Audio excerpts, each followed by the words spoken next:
एक दिन के तीसरे पहर राजसभा में बैठे हुए राजा राम जी ने अपने अनुज लक्ष्मण जी से कहा, भाई लक्ष्मण, देखो, राज दरबार के बाहर कोई न्याय प्राप्त करने के लिए तो नहीं आया है। लक्ष्मण जी बड़े भाई की आज्ञा पाते ही तुरंत बाहर गए और चारों ओर दृष्टि दौड़ा कर देखा। उनको वहां कोई दुखिया दिखाई नहीं पड़ा। लक्ष्मण जी राजमहल में वापस आकर राम जी से बोले, भैया, बाहर तो ऐसा कोई भी मानव नहीं है जो क्षुब्ध हो या दुखी हो और कुछ निवेदन करने के लिए आया हो। लक्ष्मण जी के वचन से राजा राम जी को संतोष नहीं हुआ। उनकी बेचैनी लक्ष्मण जी समेत वहां दरबार में उपस्थित प्रत्येक व्यक्ति महसूस कर रहा था। उन्होंने लक्ष्मण जी से पुनः कहा, लक्ष्मण, मुझे विश्वास है कि नीति और उचित न्याय पद्धति से शासन करने पर प्रजा सर्वदा सत्य के मार्ग पर अग्रसर रहती है और उसे किसी प्रकार का कष्ट नहीं मिलता।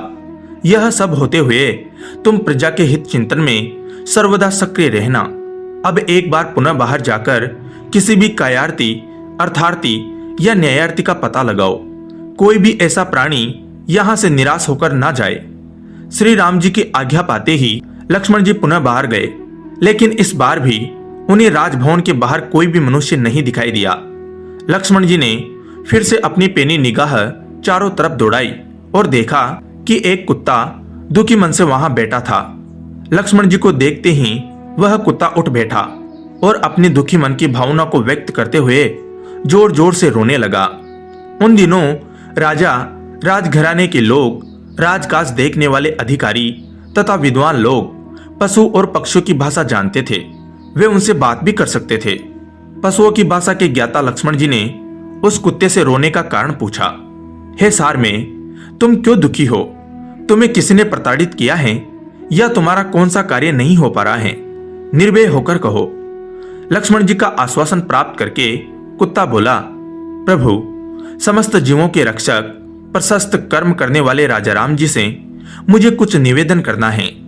कुत्ते की बात सुनकर लक्ष्मण जी ने उस कुत्ते से कहा, आओ मेरे साथ। राज्यसभा में प्रवेश करने के पहले लक्ष्मण जी ने कुत्ते से कहा, सार में, राजा राम जी के सम्मुख जो कुछ कहना सत्य सत्य कहना।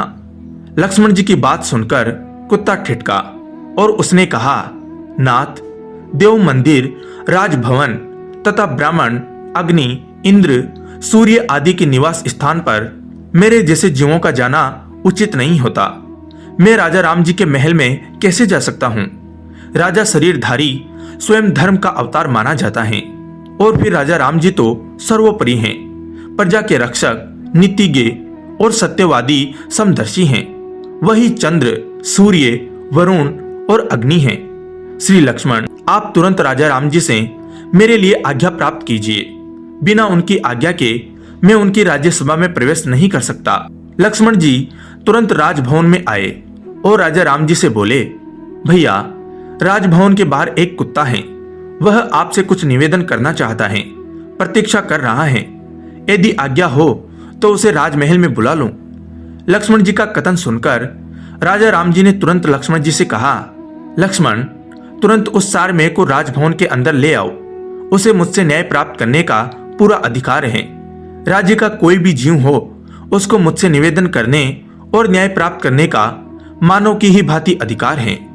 लक्ष्मण जी कुत्ते को लेकर राजभवन में पहुंचे। राम जी के पास पहुंचते ही वह कुत्ता आश्वस्त हो गया।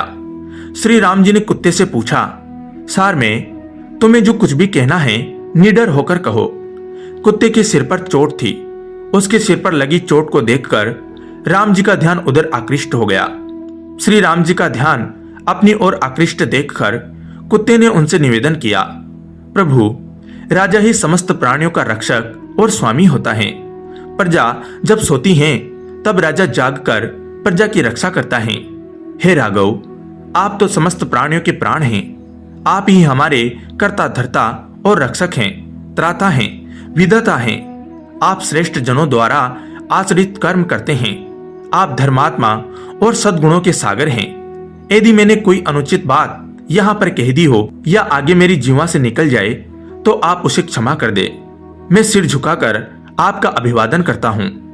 स्वान के मुख से यह वचन सुनकर राम जी थोड़ा अधीर होकर गंभीर वाणी में श्वान से बोले, हे सार में, शीघ्र निडर होकर बोलो, तुम क्या चाहते हो? कुत्ता बोला, हे राजन, धर्म से ही राज्य की प्राप्ति होती है, धर्म से ही प्रजा का पालन होता है और धर्म से ही राजा प्रजा वत्सल और शरणागत वत्सल बनता है। राजा प्रजा के समस्त भय को दूर करता है। इन सारी बातों को ध्यान में रखकर मेरा जो कार्य है उसे आप समझ ले। सर्वार्थ सिद्ध नाम का एक ब्राह्मण है, वह भिक्षावृत्ति करता है। उसने बिना अपराध मेरा सिर फोड़ डाला है।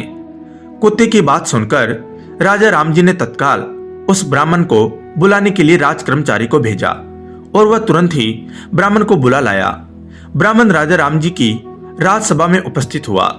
राम जी के पास पहुंचकर ब्राह्मण बोला, राजन, आपने मुझे किस कारणवश बुलाया है? गंभीर वाणी में राम जी ने ब्राह्मण से पूछा, ब्राह्मण देव, आपने इस कुत्ते को क्यों मारा? जान पड़ता है कि आपने क्रोधावेश में ही ऐसा पाप किया है।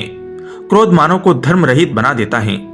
श्री राम जी की धर्मप्रद बात सुनकर वह ब्राह्मण बोला, हे प्रभु, यह सत्य है कि मैंने क्रोधावेश में ही इस कुत्ते को मारा है। मैं उस समय भिक्षा के लिए भ्रमण कर रहा था। यह कुत्ता बीच मार्ग में बैठा था। सुबह से भिक्षा उस समय तक नहीं मिली थी, अतः मैं कुछ खिन्न था। मुझे भूख भी लगी थी।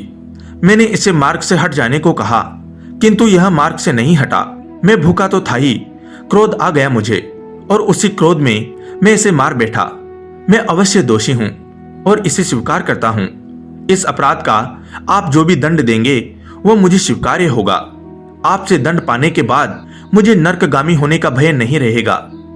ब्राह्मण की बात सुनकर राजा राम जी अपने सभी सभासदों से पूछने लगे कि इस ब्राह्मण को क्या दंड दिया जा सकता है। उस समय राम जी की सभा में कुलगुरु वशिष्ठ ऋषि, भृगु ऋषि, कुत्स, अंगिरा आदि श्रेष्ठ विद्वान उपस्थित थे। सबने अपना अपना निर्णय सुनाया। लगभग सभी का निर्णय यही था कि राजन, ब्राह्मण अवध्य होता है, किंतु आप यह भी जान ले कि राजा शासक तो होता ही है, सबका शिक्षक भी होता है। आप स्वयं परमात्मा के अंश हैं, शरणागत वत्सल हैं। उस दिव्य सभा के सभासदों के मनोभाव को जानकर वह कुत्ता अचानक बीच में ही बोल उठा, हे राजन, यदि आप मुझ पर प्रसन्न हैं तो कृपा करके आप मेरा मनोरथ सिद्ध करें। आपने पहले ही मुझे आश्वस्त कर दिया है। हे प्रभु, आप इस ब्राह्मण को कालिंजर के मठ का महंत बना दे। कुत्ते के मुख से ऐसी बात सुनकर राजा राम जी मुस्कुराए, लेकिन बाकी सभा चकित थी। दंड के रूप में कालिंजर का मठाधीश बनाए जाने के अनुरोध का रहस्य वहां कोई नहीं जान सका। सभासदों के आश्चर्य के बीच अकेले राम जी के चेहरे पर मुस्कुराहट थी। कुत्ते की मांग को पूरा कर दिया गया। ब्राह्मण भी इस दंड से प्रसन्न हुआ। नित्य की भिक्षावृत्ति से उसे छुटकारा मिला। ब्राह्मण को हाथी पर बैठाकर विदाई दी गई, क्योंकि उस काल की परंपरा में यही नियम था। ब्राह्मण की प्रसन्नता का ठिकाना न रहा। वशिष्ठ आदि मुनि गंभीर होकर बैठे थे। कुछ सभासद कुत्ते की मांग का परिहास उड़ा रहे थे। उन्होंने मुस्कुराते हुए राजा राम जी से पूछा, महाराज, ब्राह्मण को तो दंड के बदले वरदान मिल गया, यह कैसा न्याय था? राम जी ने विनोदपूर्ण स्वर में कहा, प्रतीत होता है कि आप लोगों को यह रहस्य समझ में आया नहीं। अब आप लोग इस ज्ञानी श्वान से ही इस रहस्य को समझिए। राम जी ने स्वयं उस कुत्ते से कालिंजर की मेहनती का रहस्य समझाने को कहा। कुत्ते ने बताना शुरू किया, हे राजा राम जी, पूर्व जन्म में मैं उसी कालिंजर के मठ में मठाधीश था। मैं मठ में स्वादिष्ट और सुगंधित पदार्थ खाता और दूसरों को भी खिलाता था। मैं नित्य देवों का पूजन भी करता था, अपने अधीनस्थ जनों का पालन भी करता था। मैं समस्त कार्य में धर्म और नीति को महत्व भी देता था। इतना करने पर भी मुझे कुत्ते की योनि में जन्म लेना पड़ा, लेकिन उन अच्छे आचरणों के कारण मेरे पूर्व जन्म का ज्ञान मुझे बना रहा। कुत्ता कहता ही गया, हे महाराज, ब्राह्मण तो क्षमाशील, जितेंद्रिय और दयालु होते हैं, किंतु यह ब्राह्मण तो अत्यंत क्रोधी हैं, धर्म सुनने, अहितकर, हिंसक स्वभाव का और मूर्ख भी प्रतीत होता है। वहां का महंत बनकर तो यह अपने माता तथा पिता के कुलों को भी नरक में ले जा सकता है। हे राजन, चाहे कैसी भी स्थिति क्यों ना आ जाए, ज्ञानी मनुष्य को किसी भी स्थान के महंती स्वीकार नहीं करना चाहिए। हे प्रभु, जिसको बंधु बांधवों सहित नरक में भेजना हो, उसे देव, गो और ब्राह्मण के अधिष्ठान का मेहनत बना देना चाहिए। हे सर्वज्ञ, जो देव, बालक, स्त्री तथा ब्राह्मण के लिए अर्पित धन को स्वयं भोगता है, वह निश्चय ही नरक में जाता है या नरक तुल्य कष्ट भोगता है। कुत्ते की बात सुनकर राजा राम जी गदगद हो गए और कुछ विस्मित भी हुए, लेकिन सारी सभा स्तब्ध थी। इस रहस्य का उद्घाटन करने के बाद वह कुत्ता जहां से आया था वहीं चला गया। कुछ समय पहले कुत्ते के न्याय का परिहास करने वाले सभासद अब मौन थे। जय श्री राम। धन्यवाद दोस्तों।